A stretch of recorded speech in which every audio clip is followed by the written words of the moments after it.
Hey everybody, it's Ed. Before we get started, I've got a few new podcast supporters I want to thank. Anna Bronis, Brendan McDonald, Mark Griffith, Hugh Hughes, Lauren Sweat, and Katie Falkenberg. These 6 folks all signed up to support the podcast via Patreon, which is monthly support. But there are lots of different options, both within Patreon and for one-time support. So if you want to learn more about how all that works, go to mountainandprairie.com/support. Thank you very much.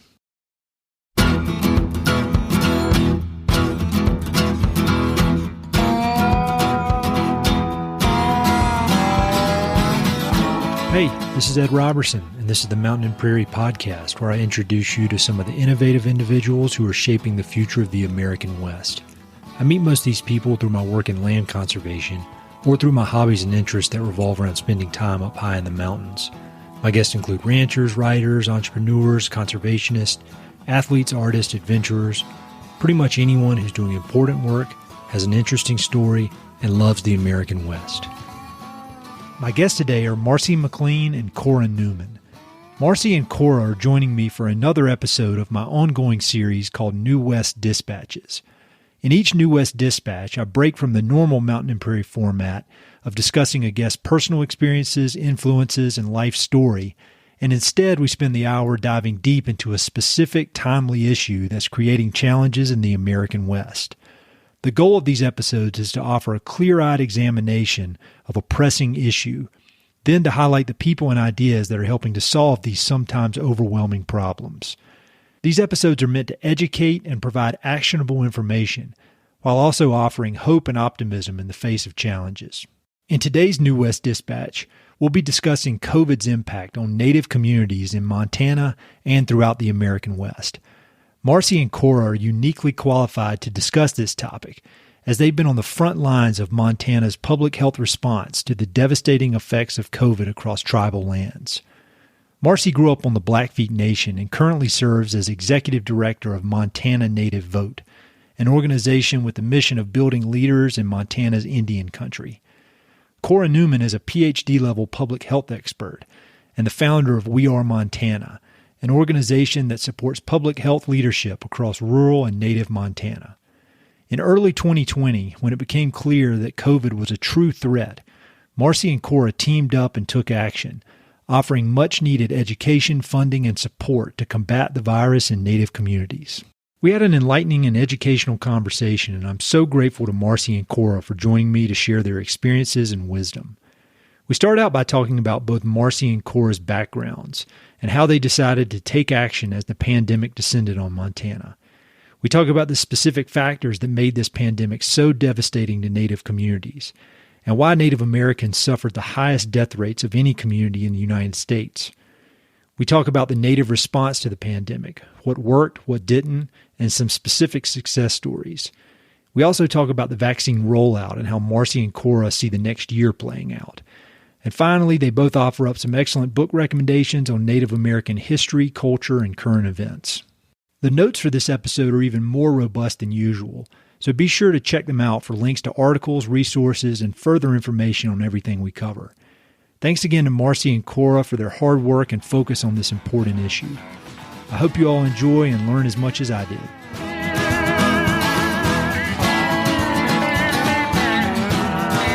Maybe the best way we could start it is if you both just kind of gave background on where you grew up and how you ended up doing what you're doing right now. Marci, you want to go first?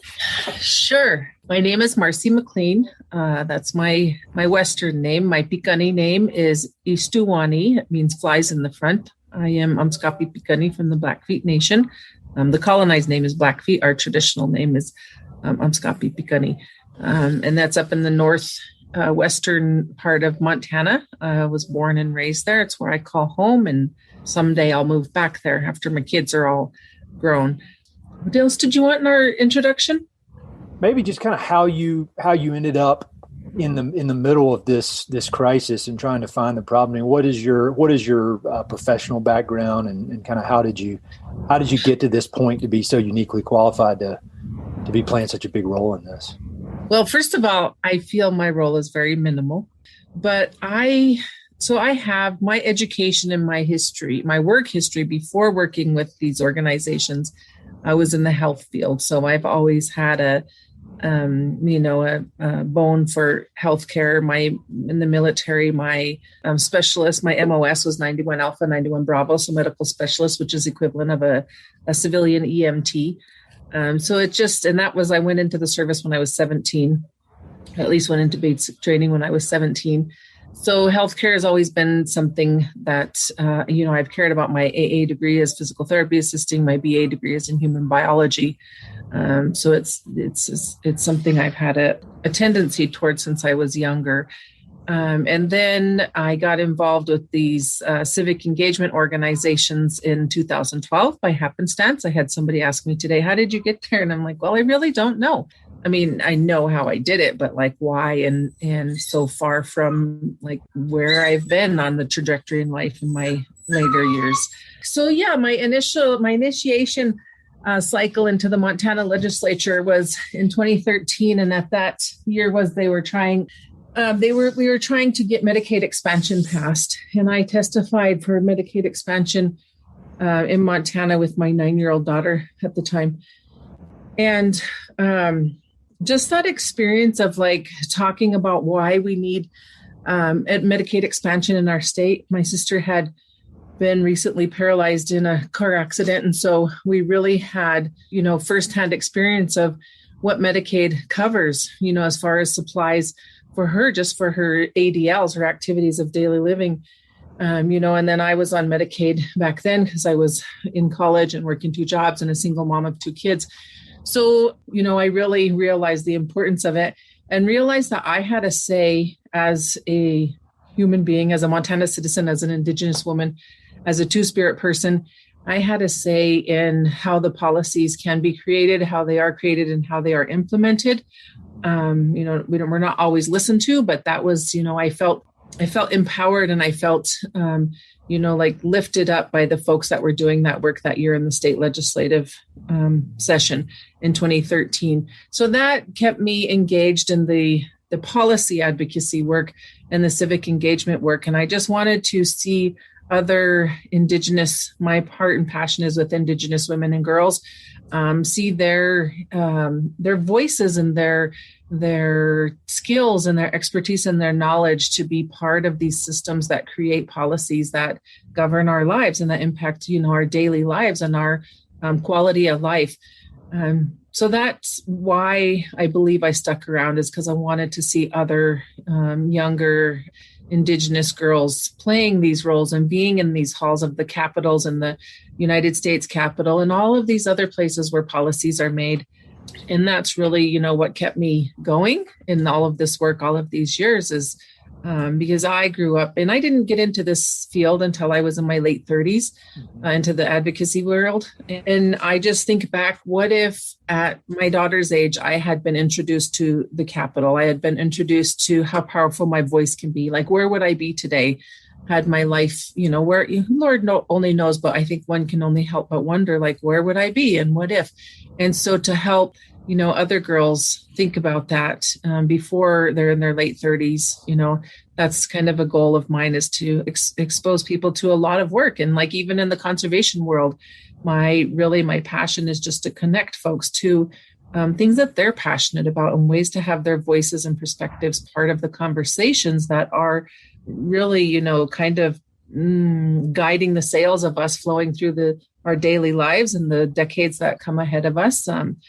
God willing that we have several decades left of Mother Earth if we don't start taking care of her in a better way. And then, so that's what brought me into this work. And, that comes some advocacy and working with folks who want to run for office and taking care of our communities. And then Cora and I met nearly just almost exactly a year ago. So that's how I got to the point where Cora and I connected. I told Cora when we were talking on the phone last week that both of y'all, we could do like 2 or 3 hours just talking about your personal backstories and why you do this work. And maybe we'll do that at some point in the future. But Cora, can you give your background as well? Yeah. Thanks again for having us on this podcast. We do love it, and we're happy to be a part of it. So my background is in public health. I grew up in Bozeman, Montana, and when I was an infant, my dad died in a lumber mill accident.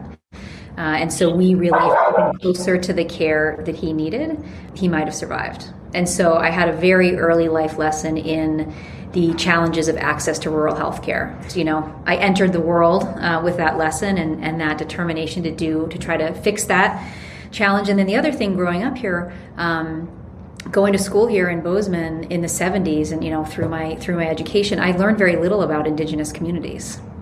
And so that was also something that was always of interest. I knew, I felt like, and it's getting better, but we're still not there. I just had this real urge to learn more about and find ways to support Indigenous communities. So I went on to get my master's and PhD in public health with a focus on rural and Native communities, working with both populations to support. The thing I'm most passionate about is, and this is again why Marci and I are, I think, so well aligned, is I just have a real passion for supporting local leadership. I feel like I really watched what happens when you have this very top-down approach to healthcare. Healthy communities require attitude and behavior change. It requires pretty deep level change, and that has to come from the community. So I've spent my career working with rural and Indigenous communities, and then had, as you know, I'm sure, while I was doing that work, also learned about a group of First Ladies that were looking for ways to have more impact. And my work then became trying to bring very high-level leaders or very visible leaders together with local leaders, and most of our successes came from that combination of national, international leaders and local leaders at the table together, solving problems together. When I had worked on Ebola with the First Ladies and learned that lesson again and again, that you have to have very local leadership, especially during something as scary as a pandemic. And so as soon as COVID arrived in Montana, I just got right to work with a pretty heavy focus on rural and Indigenous communities, because it's, it wasn't if it came, it was when it came. It was going to be really, really bad. And so that's sort of just bringing all of my expertise home to Montana for COVID response. And Marci played an incredibly important role in that, accessing and connecting with Indigenous communities across Montana. No, those are great summaries. And as I told you on the phone, I think it applies to both of y'all. When I see people like you two who are so smart and so passionate and could be doing anything you want, it makes me proud, and also a sense of relief that you're applying that brain power to these important issues instead of like being a corporate raider and you something like that. So could we go back almost a year ago, say first week of March 2020, when everybody started realizing, or I don't know if everybody, but a lot of people started realizing what was coming. And either of you can discuss this or kind of set the scene, but when did y'all know that this was going to be a really big deal? And then could you talk about what brought you two together? So yeah, just kind of going back to what I mentioned before, I had worked on Ebola. And I was, and with Indigenous communities. And so, as soon as it really started, especially, obviously it started to hit New York pretty hard. It had not reached Montana yet. But we had really strong leadership in the state that, Governor Bullock decided to implement a stay-at-home order early on. And, the challenge there was that COVID didn't really hit our state and our communities until the summer. And so that, one of the biggest challenges that we saw with COVID response was that, implementing stay-at-home order, tell people to change their behavior, but nobody was really necessarily getting sick or losing anyone. So that's something, as we look back at how we may have responded, that was a big lesson there. But I personally just applied my lessons from previous work on pandemics and reached out to Marci, who I had met, and asked her if this was something her work was really on advocacy and, voter engagement. And so it was a big stretch and effort for her to take COVID on top of that. So I'll let her speak to her decision to partner with me on this. Yeah. So I remember right before all of this hit was the last time myself and along with a lot of others, I'm sure, traveled anywhere. I was in LA when the beginning of March, actually the end of February. And then the beginning of March, flew right from LA, flew from Billings to LA for a few days, then from LA to DC for a few days. And like all these locations I was going to, There was like, oh, somebody, if you'd see on news, somebody tested positive in this airport, and then somebody tested positive where we were having an event in DC right across the road at another event. I was like, oh my gosh. And at the time I was sick with allergies, and which, kind of turned into a cold and whatnot. And then got home. And that was like, I think March 7th-ish when I got home back to Montana, and just wiped out from going from coast to coast and then back home and all the working we were doing. And in the meantime, while I was traveling, the organization I work for, Montana Native Vote, was planning our annual IMI, Indigenous Movements Interchange. And, we were still recruiting heavily. We had this big in-person, it would have been our largest in-person event. We do it annually. And so we had that ready to launch. I think it was March 15th or 16th, somewhere along in there. And as this was going on, I kind of would think, oh, are we going to get to have our event? And, still kept just focusing on what I was doing, where I was going and traveling, and got home and like, oh gosh, this is like serious. This is really, I think of a lot of us that haven't paid attention or experienced this before, just seen this as sort of not real, and it won't affect me, and I won't catch it. I'm safe and all that stuff. And there was a basketball. And then that weekend we were supposed to have our event. I believe it was I think it was the weekend of the state tournament. Maybe it was the following weekend. The Class A boys state tournament was here in Billings, and that was still going on. And then that night is when the governor, I think that night is when he did it. But the tournament, the state championship Class A boys basketball tournament, was canceled. I think the girls too. But it was that Friday, I think, or a couple days before that, where we decided as an organization and as a team and as my board members really helped me in the decision making of just calling it off. We can't come together the week after a lot of reservations are gathered here in Billings, going back to their communities, and then coming back together again with another group of people, because our communities are so vulnerable. And as the numbers were showing in those days, that it was, going to affect the people with coexisting diagnoses. And you see that a lot in our Native communities.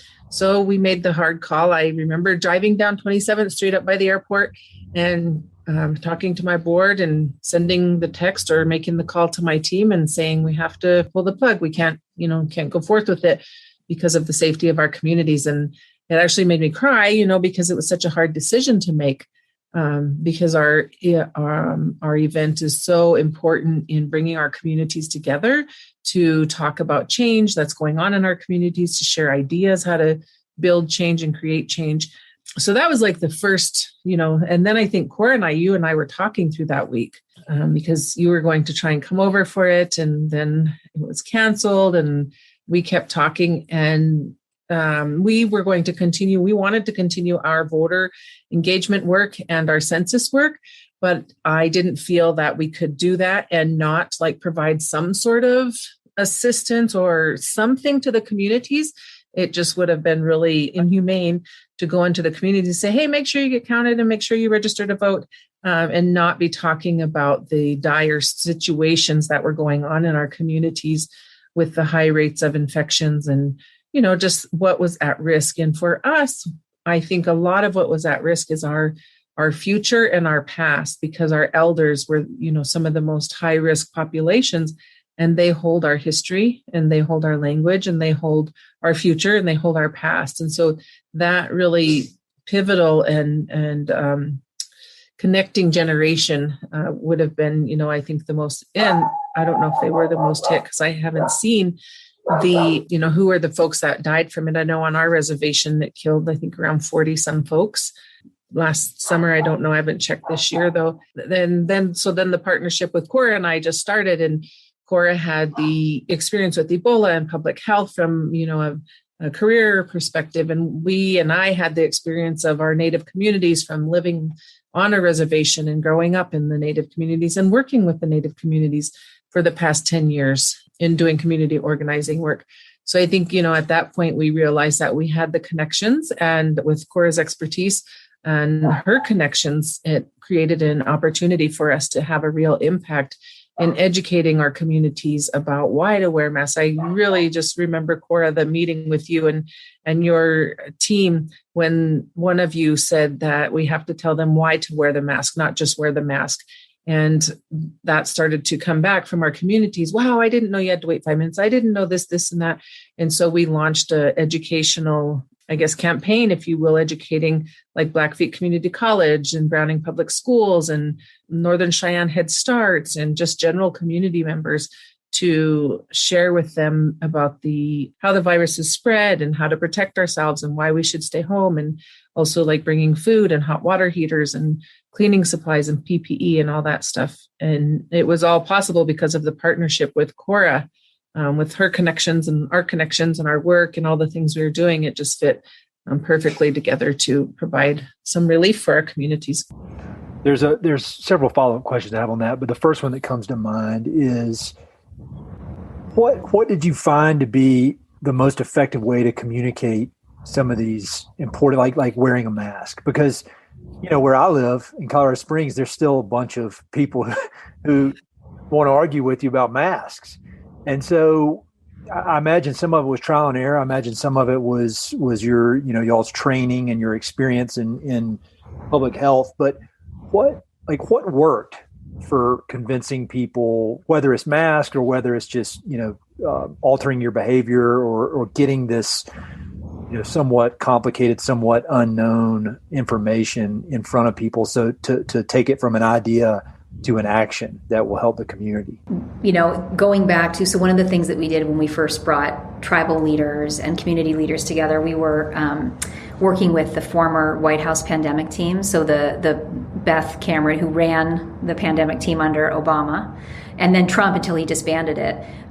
She had pulled together a group of national leaders to advise local level leaders, since there was such a vacuum around national leadership, on swift and effective response to COVID. And so one of the things that came through in that, and that I always want to reiterate when it comes to a public health crisis, is that clinical response, communication is as important as clinical response.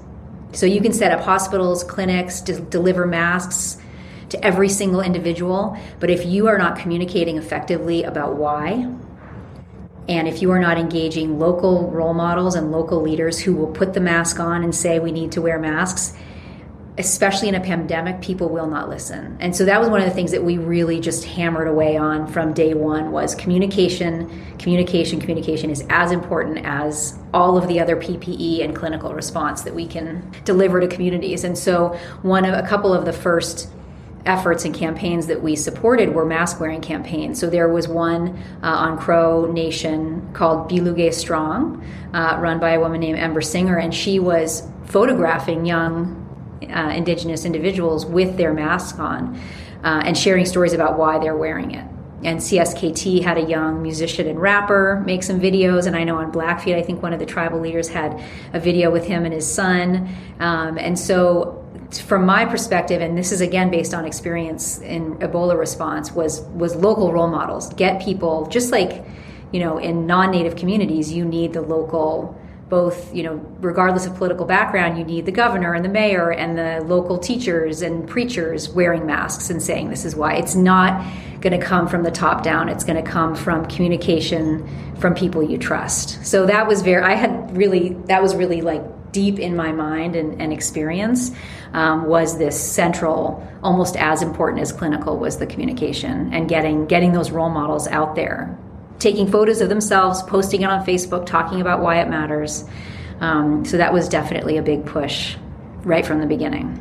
How much did you have to consider federal leadership at that point? Because I don't think I'm saying anything that anybody could disagree with here, but it seems like in more right-wing or conservative areas, there was a lot more resistance to wearing masks and that kind of thing.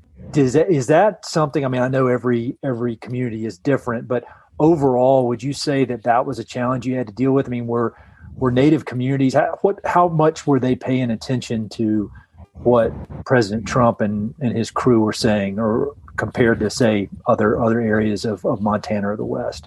So I think that it didn't have a huge impact on our Native communities because, well, for at least here in Montana, our tribal leaders were proactive earlier on and to a larger degree than our state level lawmakers and our federal level lawmakers, of course. And so I think that they assumed their responsibility to protect our communities and did their best that they could do as tribal leaders to protect our communities. They had stay-at-home orders that lasted for over a month at times. They had programs in place to make sure food was delivered. They had quarantine quarters in place to make sure people who tested positive had a place to quarantine. So I don't think it really had a huge play on the leadership and the governments of our tribes. But as every community, there's no monolithic community, right? As every community, there's some people who were like, yeah, it's not a thing, and agreed with the rhetoric of the leadership at the time. And then there was those who, like my mother, who wore a mask and stayed home, and I didn't see her for 12 months. So, we had the mix of everything in between.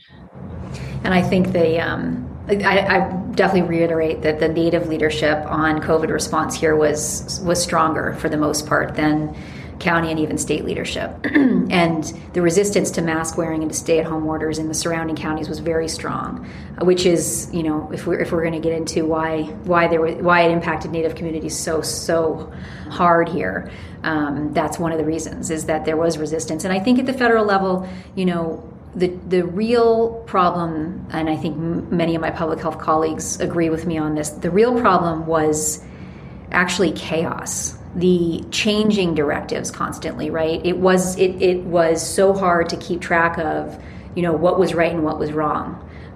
There was just constantly different messages and misinformation going out, that it was the chaos of the messaging at the federal level as much as anything else.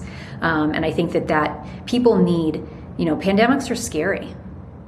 We were all afraid that we would kill someone or die, right? I mean, we've been truly in survival mode.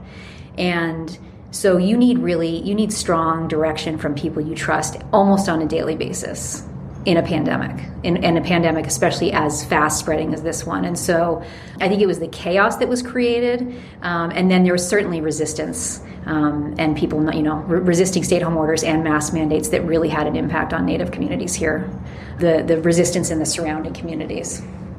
And can either of y'all expand more on why Native American communities were so vulnerable to this COVID? Because it seems like in a lot of ways it's a perfect storm, even down to the things that made the Natives respond properly. This tight-knit community that's somewhat insulated and doesn't take orders, doesn't fall in line to maybe what the Trump and his people were saying, but then the close-knit community also was one of the reasons that it spread so quickly. So, you guys provided me with some really great info that I'd love to link to in the episode notes for people that want to go deeper. But can you just give an overview of kind of all these different factors that lined up to make this so devastating? So I can go from a personal and professional perspective. I think I'm generalizing here, but I think in general, our tribal leadership is more passionately connected to and prioritizing the health of individual community members rather than maybe the health of a cooperation or a corporation. And so I think that general and genuine and deep connection to family and to people on a personal and on a professional level for our elected officials and the tribal governments, I think that is why that they took this so seriously. Plus, we were so many of us Natives fit the high risk of succumbing to this virus. And so I think just those things together is why they made this such a high priority and did not mess around. They, went right into the lockdowns. I believe it was in March when some of them start going into lockdowns, earlier March. I think that's personally why. And then on top of that, with our elders being, at the highest risk than a lot of other populations, is like I said, the elders carry our history and our past and our present. And in our communities, we value elders. In my experience, we value elders in a deeper way than non-Native communities, than mainstream communities do. And, they are the centers of our families. They, especially, like the women there, we are matriarchal, at least from where I come from. And so those elders are so important. I just can't stress, I don't have the words to put it into how important they are to us as Native communities. Mm-hmm. And I think those things together, and then also, all of the contributing factors is lack of housing, multiple generations in a house. And so they knew that if it got away, it was going to spread like a wildfire. And I think they did a pretty good job of keeping it, to the best of their ability, from spreading too much. Yeah, absolutely. So really reinforcing that theme of really strong leadership among Native communities. And then in terms of why it hit as hard as it did. So the rates in Montana, Native Americans make up 7% of our state approximately. And at this point in time, cumulatively, they represent about 20% of the deaths. And there were points in time over the last year where it was 35%. There was a time in November where death rates among Native individuals was 11 times that of non-Native. I mean, just such crisis level devastation in these communities. And so, my experience and response to that why, I generally point to three things. Number one, the underlying health conditions, which goes back to, health equity issues of access to running water and food. I mean, there's food desert areas for some of our reservations here where you can't get fresh produce regularly. So the underlying health inequality and access to good health care and the necessary resources you would need to have good underlying health. So number one, underlying health conditions, high rates of diabetes and heart disease and asthma and some of those issues. So that makes you, extremely vulnerable to COVID, right? So underlying health conditions and based in health inequality. The second one, again, I think really goes back to resistance to mask mandates and stay-at-home orders in surrounding communities. So Native individuals are going shopping in an urban center where nobody's wearing masks. And if you want to stop the spread of COVID, both people have to wear masks. In order to hit that 85 to 90% reduction in spread, both sides have to wear masks. So if you're wearing a mask and you're in a store full of people who aren't and who may be spreading COVID, you're just, that much more vulnerable. So the behaviors of the surrounding communities, and then the third, I think, really, again, is intergenerational housing, and so that's something that is, we ran seminars for hundreds of individuals and groups across the state about COVID safety, but guiding people on how to isolate in a home, a multi-generational home, it's just, almost impossible. So you can't hermetically seal someone who's sick in a home like that, and so there were, just structural inequality and political issues that made the rates higher and made the death rate so much higher for Native communities. No, that's a great summary. And as I mentioned, I'll be sure to link to some of those resources that you sent, because y'all have done a lot of different interviews and it's really, people could dig into that stuff for hours. And so thanks for the good summary on that. So one of the many reasons I wanted to talk to you all is because I get really frustrated sometimes with the media, where it's a lot of complaining and finger pointing and everybody's real mad and angry. And it doesn't seem like they ever focus on the people that are actually doing things and working extremely hard to solve the problem. And that's what I was so intrigued with both of y'all, because you took action. And it seems like that's the theme of both of y'all's careers, is just constant action, making things happen.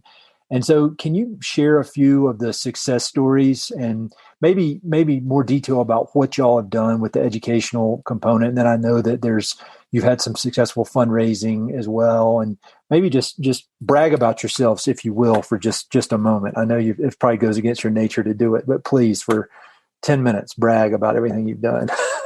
Well, I do. I mean, I do feel proud of our partnership and the work that we've been able to do. It's been a big team effort, and there are so many really strong community-led organizations across Montana, not to mention tribal leadership. So it was we were really complementing existing on the ground, strong programming. And so we did really, I would say there's probably two tracks that we really focused on. One was training and just educating the public about what COVID is. So we were just available at any time. We gave everybody our cell number. Like if your family or your organization or you personally need us to talk to you about what COVID is and how to prevent it, we were just completely on call.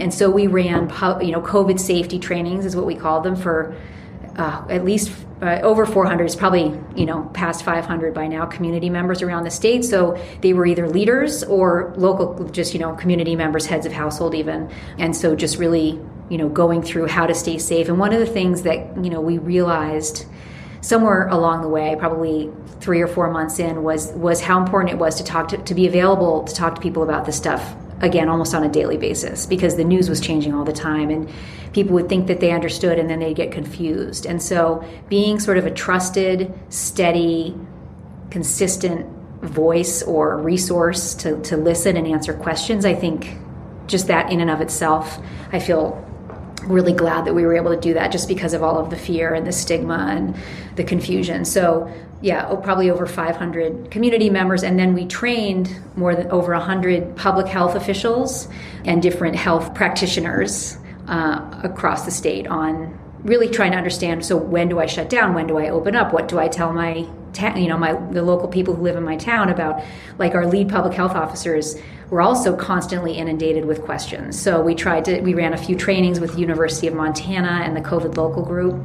So training leaders and community members. And then the other was, we raised and distributed about $150,000 worth of PPE, hot water heaters, food, aid. I'll let Marci speak a little bit more to that. And then also helped organizations apply for funding. So it was direct aid and then just being a consistent, steady resource for people to ask questions and really try to understand this very confusing and scary thing.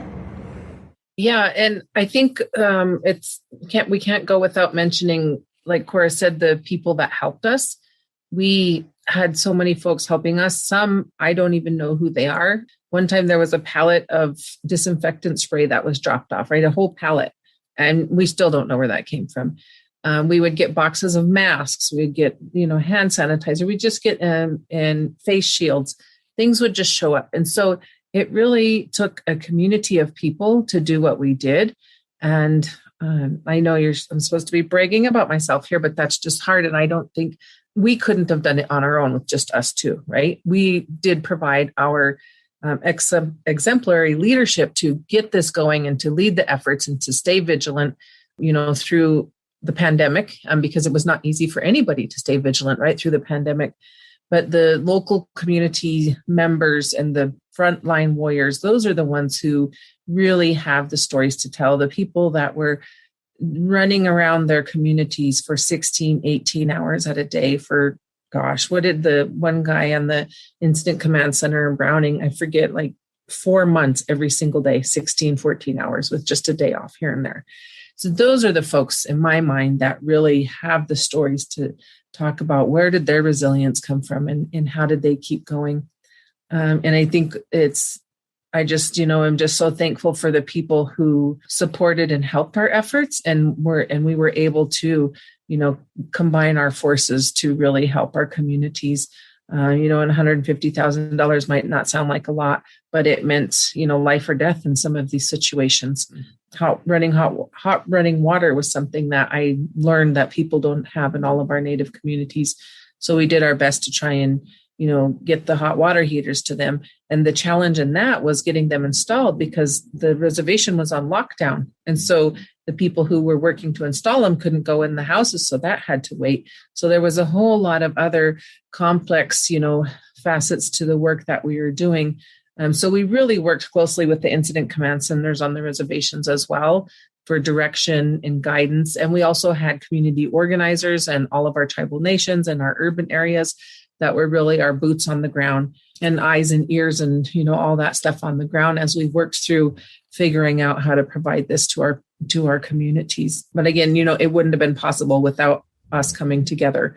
We wouldn't have been able to do what we did. So I think it was just a perfect storm, if you will, of a lot of forces coming together and everything just aligning just so that we could work together to help relieve some of the burden from the tribal governments and the people who were on the front lines. I couldn't agree more. I think at the heart of all of that is also just, I think, listening to people. What do they need, right? Not assuming that we know. And I think that that's at the heart of this work is listening to and trusting people that, what they say they need and, really approaching it as a partnership that we want to work together to help relieve the burden. No, I completely agree with that. And in my world of conservation, which the stakes are exponentially lower than what y'all are doing. I mean, that's the key is community buy-in. And I show up with a Southern accent driving a Toyota truck to these farmers and they're like, who is this guy? But when I take the posture of I'm here to help, how can I help? How can I help you do what you need to do?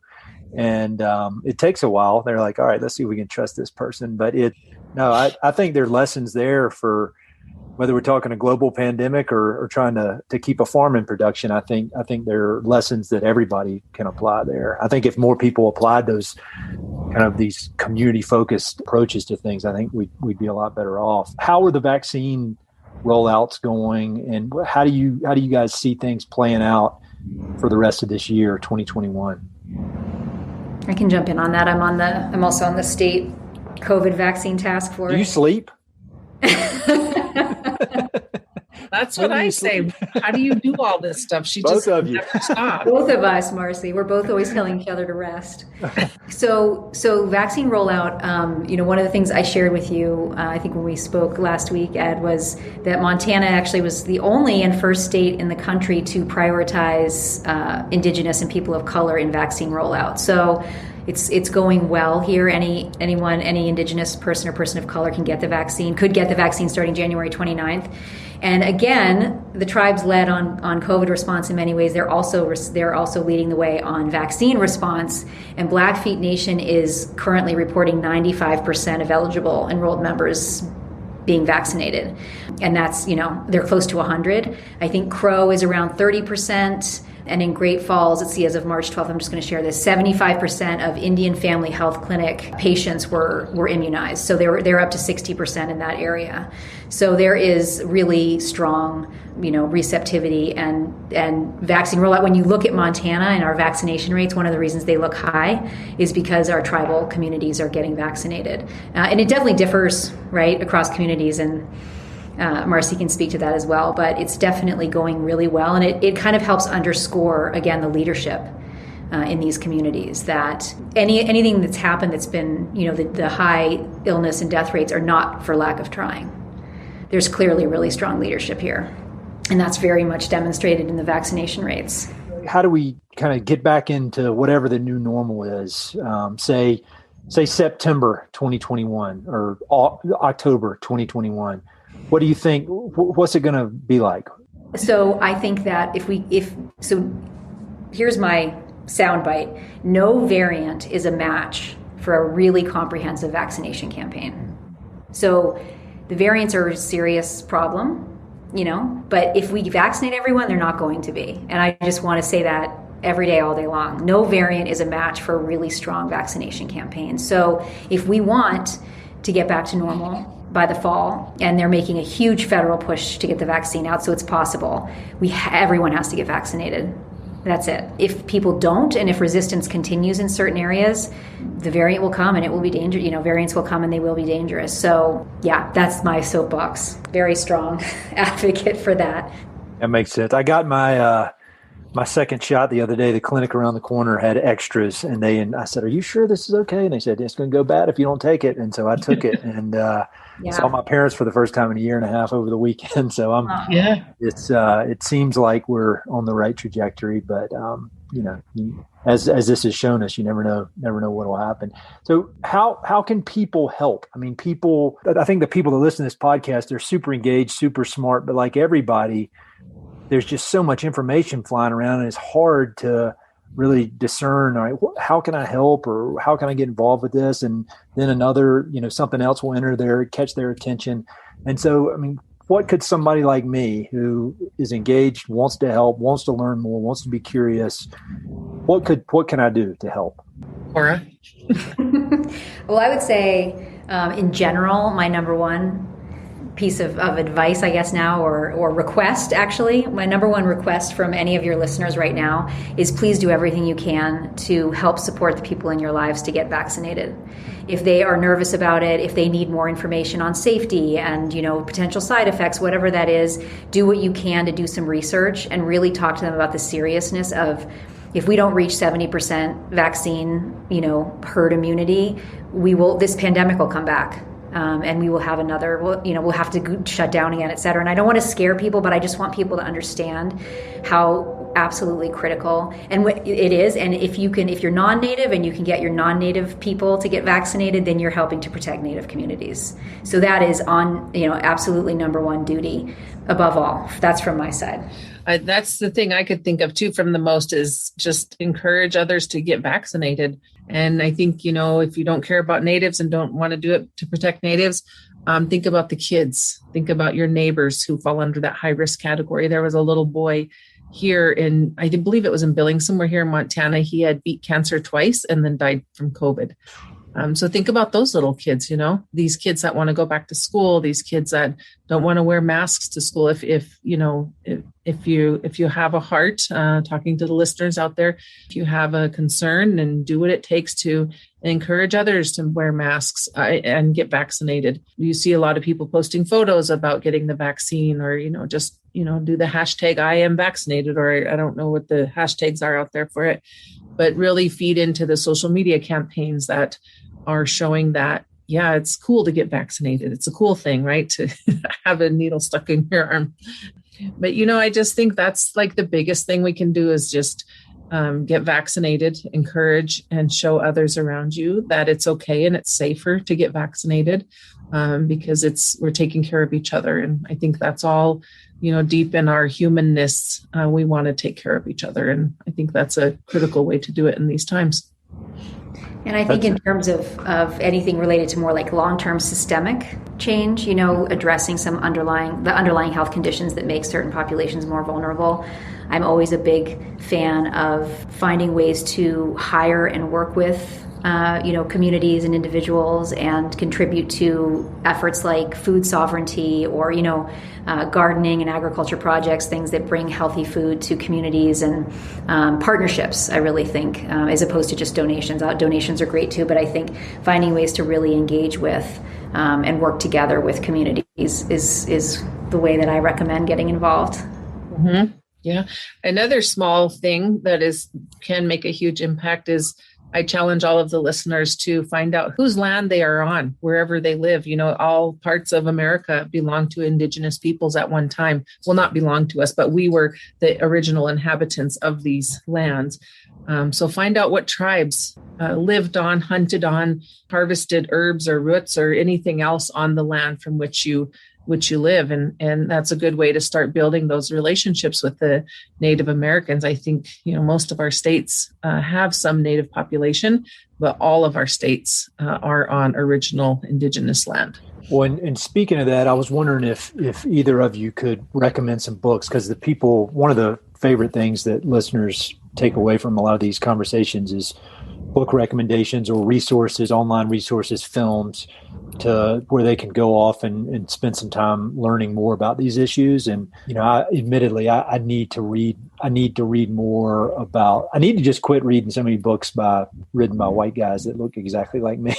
And I'm making an effort. And so I just finished Indigenous Peoples' History of the United States, which I thought was great. And I feel like I wish I'd read it I wish it had been written when I was in high school, because I think everybody should read that book. But what books come to mind that are kind of must reads for, again, people that are well-meaning, curious, smart, they want to learn more, but they just, for whatever reason, they've fallen into the path of least resistance when it comes to learning about history and the history of this continent. Where I think you might have more to offer here, but I will just looking at my books, there's, The Sun Came Down by Percy Bullchild. Sherman Alexie has written a lot of books on, and some of them controversial, but nonetheless, they, I think, are a fairly accurate representation of our lives today on our tribal nations and as urban Indians. So I think, any books by Sherman Alexie and The Sun Came Down, anything about Wounded Knee, I think there's a few books out there for that. Cora, yeah. Yep. Agreed. I'd say also wanting to make sure we put some female authors out there, Joy Harjo and Louise Erdich. So Joy Harjo just edited a volume of poems. When the light of the world was subdued, our songs came through. And it's so beautiful. Poems from all over the U.S. and I think in Canada as well, from Indigenous perspectives that really represent very, centuries old to current, contemporary poems and stories. Then, yeah, definitely The Heartbeat of Wounded Knee, which Marci mentioned, by David Troyer. Night Watchman by Louise Erdich. And then Our History is the Future. A friend of ours, Chris Latre. Oh, yeah. Just recommended that one. And then there's a new one coming out, Red Nation Rising, by Nick Estes and some others. And then, of course, I love Chris's work. He has One Sentence Journal, and he's coming out with a new book next year, I think, Becoming Little Shell, because we just had the Little Shell tribe here federally recognized. So, and we can send this list to you so you have it as easy reference. But those are some great ones. I think Braiding Sweetgrass is another good one. Oh, yes. I have to read that. I don't know. How did I not put that on here? Braiding Sweetgrass by Robin Wall Kimmerer. So beautiful. I have not yet read it, and I would say that's one of the books that's just continuously recommended, both by guests and people just send me emails. You have to read this. You have to read this. And so those are all great. I'll have links in the episode notes so people can click through and read. And Chris Latre, who we just mentioned, I had him on the podcast a few months back, and that's a really, really good episode if anybody wants to listen in on that. Any parting words, of wisdom? I think we've covered what people can do to play their role in this, but anything you want to say as we wrap up? Thank you all so much for your time. This has been awesome. Thank you for having us and having me on your podcast. I would just say, in parting words to the listeners, look at the place where you work and live and see how diverse it is as far as race. And if it's pretty, all white and not very many people of color there, see what you can do to change it. And, it's the senior level positions that can be filled with people of color. And specifically for me, talking about Native Americans, fill those senior level positions with Native Americans, build the leadership in your organization to have the senior level positions be filled by Natives, and, listen to what they have to say. I agree. I second that. Absolutely. And I would just also say, I think that, change happens one step at a time and one day at a time. A lot of times people are looking for some really grand gesture to, create change to some long-term systemic inequality. And I would just say, find things that you can do every single day, small steps that you can take to make sure, to really hear and see the people around you. And if there's an issue that you feel particularly passionate about, just start listening. Don't try to find an answer or a solution. I think that's something especially white people do. They're like, I'm going to come up with an idea to fix that because no one's ever thought about it before. The people it's impacting have thought about it a lot, and they have a lot of ideas. And so just really, listening and being open to, being patient and taking one step at a time and not trying to solve everything overnight. I think that's a really great way to build those partnerships that last. Well, thank you all so much. This is super educational, super inspiring. I mean, I think it's the work y'all are doing. It's just really just amazing. And again, you could be doing anything. So I greatly appreciate that you're devoting all this brain power and just this drive to doing this important work. And I mean, you're uniquely qualified to meet this moment in history. So it's really, really great to know y'all, and just let me know how I can help as we move forward. Hey, it's Ed again. Thanks so much for listening to the podcast. I know your time is valuable, so it means the world that you spend it listening. If you want to support the podcast and help it to continue to spread and grow, there are a few ways you can help. Number one, pass it along to a friend or share it on social media. Word of mouth recommendations are the most powerful way for ideas to spread, so I'd love it if you could share the podcast with a few pals who might enjoy it. Number two, you can go to Apple Podcasts and give it a 5-star review. Good reviews encourage the Apple overlords to suggest the podcast to others. So there's a link in the notes if you'd be so kind as to give it 5 stars. Number 3, you can support the podcast financially via Patreon, and there are exclusive benefits for those who do, including a monthly behind-the-scenes newsletter, Mountain Prairie stickers, live and recorded video chats with podcast guests, and much more. Number 4, I've also got 2 emails that I send out. The first is my weekly email called Good News from the American West, which I send out every Wednesday. It's only positive news, something we can all use a little more of these days. And my other email is my bi-monthly book recommendations email. One email every other month with 5, 6, 7, or 8 books that I've recently read and highly recommend. The thousands of people on both of these lists will vouch for me. No spam or other funny business. And number 5, finally, check out my online store for Mountain Prairie stickers, shirts, and coffee mugs. I've got some really cool designs from Western artists with more on the way. So head to mountainprairie.com/shop to check it all out. I'd love to connect with you. I'm on Instagram and LinkedIn, so look me up on either of those platforms by my name or through the links on my website. All right, that's it. Thanks so much for your support.